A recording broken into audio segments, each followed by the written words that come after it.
تو شیعہ قوم کبھی بھی ان چیزوں کو تسلیم نہیں کرے گی۔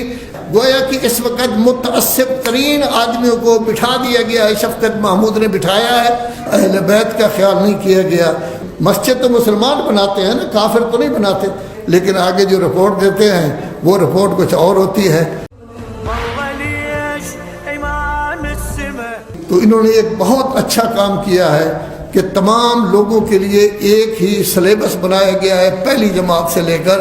5ویں جماعت تک کا سلیبس بن گیا ہے، تاکہ ایک ہی قسم کی تعلیم ہو، امیر غریب کا کوئی فرق نہ ہو، ایک ہی جیسی تعلیم کریں۔ یہ کئی 5 6 سلیبس یہ نہیں، بلکہ ایک ہی سلیبس کے، لیکن اس میں ہمارا خیال نہیں کیا گیا، اہل بیت کا خیال نہیں کیا گیا، شیعت کا خیال نہیں کیا گیا، اپنی طرف سے ایسے متعصب لوگ وہاں بٹھائے گئے کہ جس وقت بحث ہوتی ہے، مباحثہ ہوتا ہے، اس وقت وہ مان جاتے ہیں کہ آپ صحیح کہہ رہے ہیں، اس طرح ہونا چاہیے، لیکن آگے جو رپورٹ دیتے ہیں وہ رپورٹ کچھ اور ہوتی ہے۔ نتیجہ یہ ہے کہ اب ہمیں مجبور کیا جا رہا ہے کہ آپ جس وقت درود پڑھتے ہیں تو رسول اعظم صلی اللہ علیہ وآلہ وسلم آل کے ساتھ اصحاب کو بھی ذکر کریں، اور پر ساتھ ساتھ مجبور کیا جا رہا ہے کہ آپ کہیں اجمعین، سب کے سب، یعنی گویا سب کے سب، چونکہ ایک حدیث بنائی گئی ہے الاصحاب کلہم عدول، سب کے سب کو یہ عادل ہوتے ہیں، حالانکہ یہ غلط ہے، اس طرح کی کوئی حدیث وغیرہ نہیں ہے، یہ بنائی گئی ہے جیسے ابو ہریرہ وغیرہ یہ لوگ حدیثیں بنایا کرتے، یہ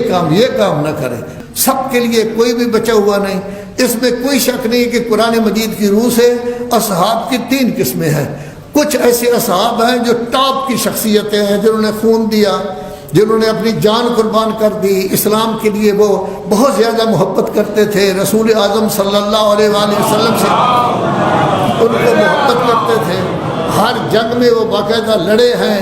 کسی جگہ وہ غازی بن کر آئے ہیں، کسی جگہ شہید بن کر آئے ہیں، یہ ٹاپ کے ہیں صحابہ کرام، ہر شخص ان کی عزت کرتا ہے، ان میں سے کسی کے خلاف کوئی بات کرنا یقیناً ناجائز ہے، نہیں کرنا چاہیے، لیکن صحابہ کرام ایسے بھی تھے جو گڑبڑ تھے، جیسے رسول اعظم صلی اللہ علیہ وآلہ وسلم تشریف لائے تو مدینہ سے باہر ایک مسجد بنائی گئی، تو لوگوں نے کہا، ان لوگوں نے آئے، وہ بنانے والے آخر مسلمان ہی تھے، مسجد تو مسلمان بناتے ہیں نا، کافر تو نہیں بناتے، مسلمان ہی تھے، صحابی تھے، وہ بھی مسجد بنائی انہوں نے، آئیے جی بسم اللہ مسجد کا افتتاح کریں، سنگ بنیاد تو رکھا گیا، اب اس مسجد کا افتتاح کریں، حضور وہاں جا رہے ہیں، جب جا رہے ہیں افتتاح کے لیے تو فوراً 11ویں پارے کی آیت آ گئی کہ میرے حبیب یہ مسجد زرار ہے، یہ نقصان کے لیے بنائی گئی ہے، یہ تفریق کے لیے بنائی گئی ہے، آپس میں لڑائی کے لیے بنائی گئی ہے، جھگڑے کے لیے بنائی گئی ہے، جو لفظ میں نے کہا خود قرآن مجید میں تفریقاً بین المومنین، مومنین کو 2 حصے کرنے کے لیے بنائی گئی ہے، اس کو بالکل گروا دو۔ اب یہ صحابہ کرام کی بنی ہوئی مسجد خانہ خدا، اس کو بھی گرا دیا گیا ہے، وہ بھی تو صحابہ تھے نا کہ جنگ خندق میں جا رہے ہیں، انہوں نے اپنے حصہ علیحدہ کر کے ایک طرف ہو گئے، تو ان کو منافقین کہا جاتا ہے، سورہ منافقین بھی موجود ہے۔ تو صحابہ کی کہیں 3 قسمیں، قرآن مجید کہتا ہے 3 قسمیں، آپ سب کہتے ہیں کہ عدول بن گئے سب کے لیے، تو یہ اپنی جگہ۔ اب اس کے بعد 7ویں 8ویں 9ویں کا نہیں، 6ٹھی 7ویں 8ویں کا بنایا گیا ہے باقاعدہ، ہمارے علماء گئے ہیں، انہوں نے میٹنگوں میں شرکت کی ہے، وہاں جا کے اپنی دلیلیں دی ہیں، ہر چیز دی ہے، لیکن جنگ بدر ہے تو اس میں علی کا نام نہیں، جنگ خندق ہے تو علی کا نام نہیں، جنگ خیبر ہے تو اس میں علی کا تذکرہ نہیں، حنین ہے تو اس میں علی کا تذکرہ نہیں، تو علی سے علیحدہ جو ہے وہ جنگیں ہیں۔ کبھی خالد کو لے آتے ہیں، خالد کون ہے؟ ایک جگہ گیا، حضور نے بھیجا، ان کے ساتھ کوئی لڑائی جھگڑا تھی، وہاں بجائے اس کے کہ وہ لوگ استقبال کے لیے نکلے، ان پر اس نے حملہ کر دیا، تو رسول اللہ کو فرمایا گیا سورہ حجرات 26واں پارہ، جس میں کہ فاسق فاجر اگر کسی جگہ آپ کو خبر دے کہ وہ لوگ آپ کے دشمن تھے تو پہلے چھان بین کریں میرے حبیب، ایسا نہ ہو کہ غلط کام کریں جس کی وجہ سے بعد میں پشیمان ہونا پڑے۔ ان کے لیے آیت آئی۔ فتح مکہ کے وقت ایک دروازے سے کہا گیا آپ داخل ہوں، وہاں انہوں نے گڑبڑ کی تو رسول اللہ نے باقاعدہ بد دعا کی، یا اللہ میں بری ہوں اس کے کام سے، اس نے غلط کام کیا ہے۔ بھیجا گیا ان کو کہ جو زکوٰۃ نہیں دے رہے ان کے ساتھ لڑیں، حالانکہ وہ کہتے تھے ہم ان کو نہیں دیتے، زکوٰۃ دینے کے لیے تیار ہے، ان کے مانگنے کا حق نہیں ہے۔ یہ تو ایک فقہی مسئلہ ہے کہ آیا وہ ان کو مانتے ہیں، نہیں مانتے، نہیں دے رہے۔ تو وہاں کیا ہوا کہ ایک شخص مالک بن نویرہ مشہور شخصیت ہے، اس کو قتل کر دیا گیا۔ اب جب قتل ہو جائے، اس کی بیوی خوبصورت تھی، قتل ہوتے وقت اس نے اپنے بیوی کی طرف اشارہ کر کے کہا تو نے مجھے قتل کرایا ہے، تیری وجہ سے میں قتل ہو رہا ہوں، اور پھر اسی رات اس کے ساتھ نکاح بھی ہو گیا۔ قرآن مجید کہتا ہے 4 مہینے 10 دن جب تک عدت نہ گزرے، عدت کے دنوں میں آپ کے لیے اشارتاً کنایتاً کہنا کہ میں نکاح کرنا چاہتا ہوں یہ بھی ٹھیک نہیں ہے، یہ بھی غلط بات ہے، لیکن اسی رات نکاح کر دیا گیا۔ اب ایک بہت بڑے صحابی کہتے ہیں کہ اس کو سزا دو،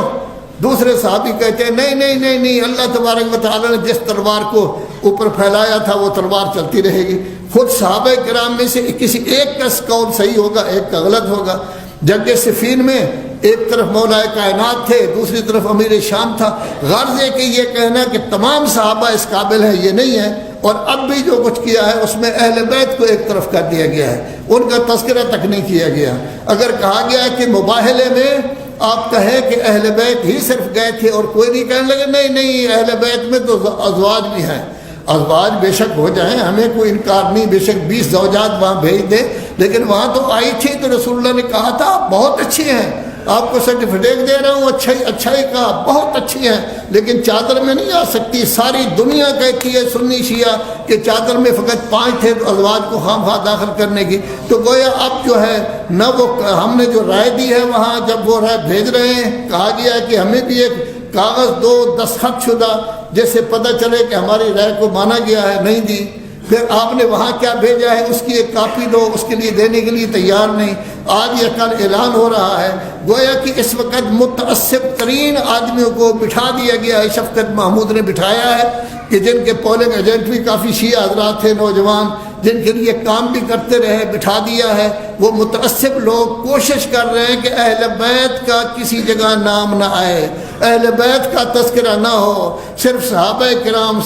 کرام۔ اب اللہ بھی پیچھے چلا گیا ہے، رسول اللہ بھی پیچھے چلے گئے، اسی طرح اہل بیت بھی پیچھے چلے گئے، اب سب سے آگے صحابہ ہیں۔ یہ پتہ نہیں کون سا دین ہے جو رسالت مآب کے علاوہ چلتا ہے، اہل بیت کے علاوہ چلتا ہے، اللہ کے علاوہ چلتا ہے۔ پوری توجہ اہل بیت کو، اگر کوئی اللہ کو گالی دیتا ہے اس کو کوئی سزا نہیں دیتا،